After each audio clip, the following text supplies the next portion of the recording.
As Shrek goes back to his office, he knows that he likely won't see Robin again after this. Instead, he finds her taking down contact info from potential clients. As you can imagine, cracking the murder of a supermodel garners a lot of media attention. Hello and welcome to Confrontation Point's video Snark. If you came here because you thought that this was an audiobook, please stick around and maybe learn some reading and listening comprehension skills. I read books, discuss what went wrong and how they can possibly be fixed. I'm continuing my read-through of The Cuckoo's Calling by Robert Galbraith. Not the first video, go check out the others, links are posted below. This book contains harsh scenes that some people might find upsetting. Viewer discretion is advised. Part 5, Chapter 1, aka Chapter 43. Shrek meets with Wardle, who, despite now having brought him even more evidence, is still reluctant to actually move forward with this. Says that, yeah, Lula's 10 million is enough to convince anybody to kill, but that it's somehow still not enough. He also doesn't think that Freddy is going to be happy finding out that Shrek was bluffing him about the picture of Tansy on the balcony, but Shrek is of the opinion that Tansy won't need much to come clean. Shrek then says that he's going to the press with this, that he's going to tell them that he told the police all of this info, but that they refuse to actually act. Shrek then quickly leaves. He goes back to the office where Robin only interrupts whatever she's been about to tell him as he limps over to the sofa. He explains that he fell down the stairs and that he's hurt himself quite a bit. She then says that Shrek's contact sent over a picture of what's clearly Lula's half-brother, Jonah Eggman. The man looks almost exactly like Lula. She says that John called, but that Tony had called 3 times. That each time Tony called, he was ruder and angrier than the previous call. Shrek then tells Robin to get her things and to go home. She seems to know that he's anticipating that the killer is going to show up, but he simply tells her to go when she tries to ask who. He then waits around his office, but when 6 p.m. rolls around and nobody comes, he goes into the other room to get some rest. Chapter 44. Shrek is awoken by somebody pounding on his office door. It's John, who is angry that Shrek went to talk to Yvette without him, insists that Yvette is insanely worked up over the entire thing, which is odd to both myself and Shrek since Yvette barely seemed aware of anything that's going on.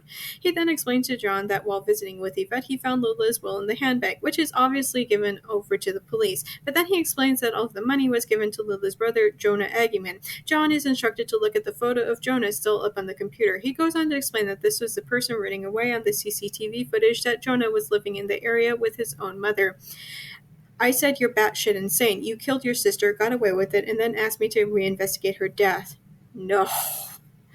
Shrek goes on to say that he knows that John is basically broke, that he barely gets by on his salary at the law firm, and that his father's company shares aren't even worth the paper that they're printed on. That 10 million was nothing to scoff at.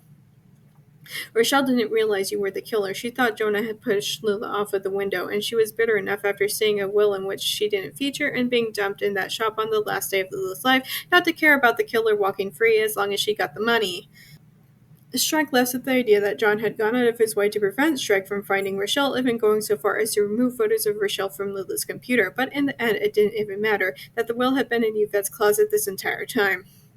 Bryony doesn't want to admit that she went snooping through Lula's things, but she saw that will at Lula's place before Lula had time to hide it.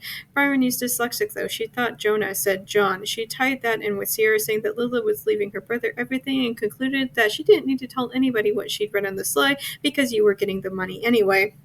John laughs over all of this and asks for proof, which Shrek is quick to give him in way of the CCTV footage of Jonah running away. However, what the CCTV footage also captured was not 1 but 2 people running away. John thinks that this was nothing more than an accomplice, but Shrek points out that it was a white man wearing black gloves. John insists that he was with his mother, but Shrek is quick to point out how high his mother is most of the time. She's not exactly a good alibi witness.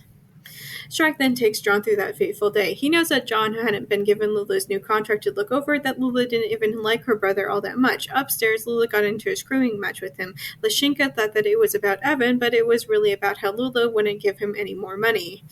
Following this, on his way back downstairs, John saw the door to flat 2 open, so he went inside where he overheard Wilson tell Lashinka that the security code was. All he had to do was wait for Lula to get back so that he could get more money from her. John tries to argue that he was with Allison at this time, but Shrek is quick to blow that out of the water. That Allison had been tasked by Starburn to go catch Tony and Ursula in the act, so she couldn't have been in London with John. That Shrek knew that things started to fall apart for John when he realized that Shrek knew all of this at Rochelle's funeral. Shrek continues on to say that he's the one who lured John out out of the city on a wild goose chase that morning, that he'd asked Robin to actually make the call, but it was Allison who'd given up the info, that Shrek had told her everything, and she realized that she might really be in danger of falling off of something high, as Shrek puts it. He goes on to say that he's certain John never intended to kill Lula, but as he waited hours for Lula to return, his thoughts probably got darker that he'd inherit everything if Lula wasn't around. And to add further insult to injury, Shrek says he knows that John isn't Yvette's favorite child, that she had two pictures on her bedside, one of Charlotte and one of Lula, none of John.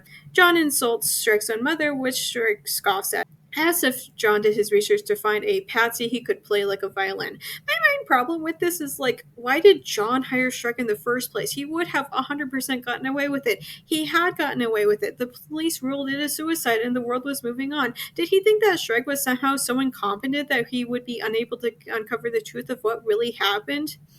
Was it easier the second time? The detective asked quickly. Was it easier killing Lula than killing Charlie? No. Shrike goes on to say that he knows Tony witnessed John running away from the ravine where Charlie met his unfortunate end, that he tried to stop Yvette and Alec from adopting another child, one that John would probably end up abusing as well, but there was nothing to be done. In the end, Tony accidentally ended up giving an alibi to his niece's murderer since he needed to pretend like he wasn't shacking up with Ursula. I'm not in the business of proving negative, John. All I'm saying is you've now lost every alibi except your Valium-addled mother. Shrike goes back to John, waiting alone in flat 2 for hours and hours. When Lula comes back, she was with friends. He could have gone to talk to his sister then, but he continued to wait. When Lula finally came home and the press left, John took some roses from the vase, which is what the water drops were, and used them to block the peephole. Lula thought that he was Jonah and opened the door. After that, John shoved her off the balcony. 3 people dead, all because his mummy never loved him enough. The last thing she told him was that all of her money was going to Jonah, not him, of which Tansy overheard. John then ran back downstairs where he put the flowers back in the vase. He watched from the peephole of flat 2 as Wilson ran upstairs, and then he went downstairs, barely missing Freddie and Tansy going back to their own flat.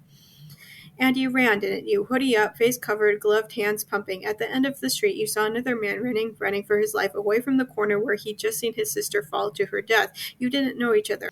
I don't think you had a thought to spare for who he was, not then. You ran as fast as you could in DB Max borrowed clothes past the CCTV camera that caught you both on film, and off of Hollywell Street where luck caught up with you again and there was no more cameras.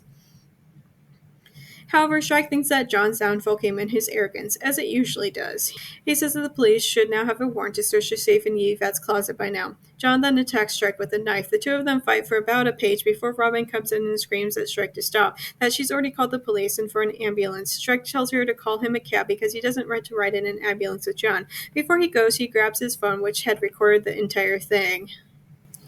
Epilogue. 10 days later, we jump to Jonah being sent home urgently from Afghanistan. This is mainly because of the shitstorm following the breaking news about how Lula actually died. Upon meeting Shrike, the two men quickly form a bond thanks to their time in the military.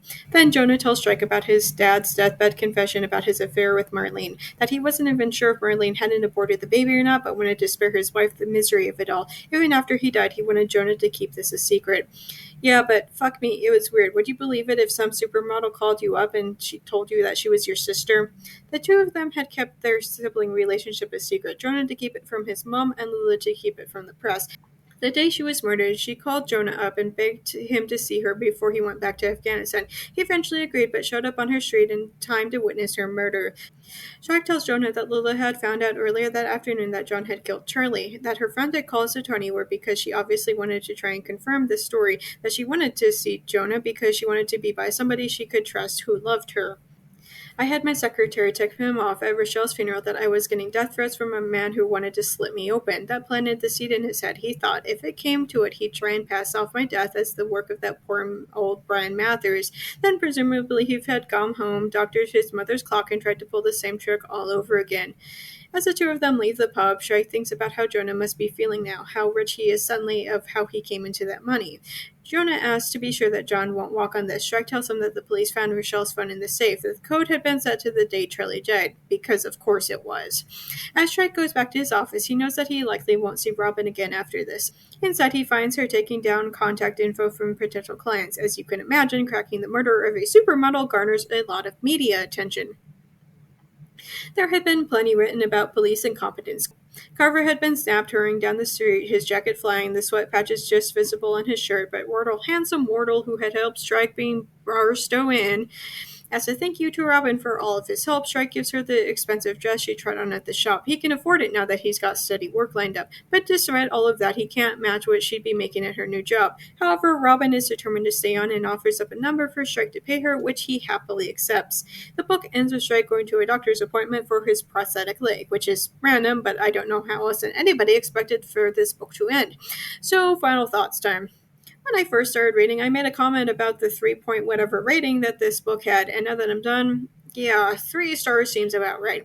The actual murder mystery part was a lot of fun. I thought that it was Tony, but it was kind of blown away by how it was actually John. Although now that I'm thinking about the title, I think that the real Cuckoo bird was John all along, that he wasn't where he was supposed to be, and that the reason why Yvette held Lula so close to her was probably to try and protect her from John. Although I'm not quite sure why Yvette didn't do anything to try and get rid of John, especially since it seemed like she knew what John had done to Charlie all along. And I know that you guys know what I'm going to say about why this book was rated 3 stars, that there was so much unnecessary detail that really bogged everything else down. Yeah, there was a lot of stuff that only made sense when the puzzle pieces finally started to connect, like Barney's dyslexia being thrown in there, but at the same time, was describing your sandwich necessary to the advancement of the plot? This book was over 500 pages long, but I felt like that number could have and should have been cut down to, at the very least, over 300 pages. There was so much padding. And that is also what I'd say as to how to fix this book. The actual murder mystery part was good, but to simply cut off all of the unnecessary fat. Also, since I figure that somebody's going to ask, at literally any point in reading this, did it remind me in any way of Harry Potter? I have to say, not even once. I think that maybe I'd heard something about how people could see Strike being a secret wizard, but maybe that was in Rowling's other book, The Casual Vacancy. Whatever, I don't think it matters much now that her secret identity got out. Anyway, up next is The Looking Glass Illusion by Sarah Ella. Come back next Monday for the start of that. I know that it's been a while since I've done this, but the rest of the Cormorant Strike series will be posted on Patreon eventually. Although I'm not sure what kind of series wrap-up video that I'll do for that. We'll see. Thanks for listening to my book Snark on YouTube. New videos are up every Monday, but stick around because I sometimes drop random videos on other days too. Just as a reminder, even if you can't financially support me, there are other ways to help me out. The first is watching this video as well as all my other videos. It's also important to like and subscribe. Finally, you can share this video with all of your friends so that they can help as well. If you're already caught up with all of my videos, you can go to Tumblr for my main book, Snarks, always free and updated every morning. Newly added to Patreon is to become a member without paying. You'll get access to the same things on Tumblr, but on Patreon. Also new is a 1-week free Patreon trial, so be sure to check that out. Special thanks to Dawn, Phoebe, and Nikki for supporting me on Patreon already. If you want to hear your name in my video next week, either support me on Patreon or make a one-time donation. Do you like my snarks so much that you want me to snark your writing? I do that too. For just $6 per chapter, I will tell you how awful that your writing is. But not to worry if you feel like you couldn't take the criticism. I also offer regular book editing as well, just $10 per chapter. You can contact me on any of my social media platforms if you have further questions. If you want to read some of the things that I've written, you can purchase my works on Amazon. I have a slew of spicy short stories and 2 full-length novels. I also frequently run flash sales on my stories, and if you don't follow me on any social media, you might want to do so just so you can know when I might be offering things for free. Links for everything will be posted below. See you next week, guys!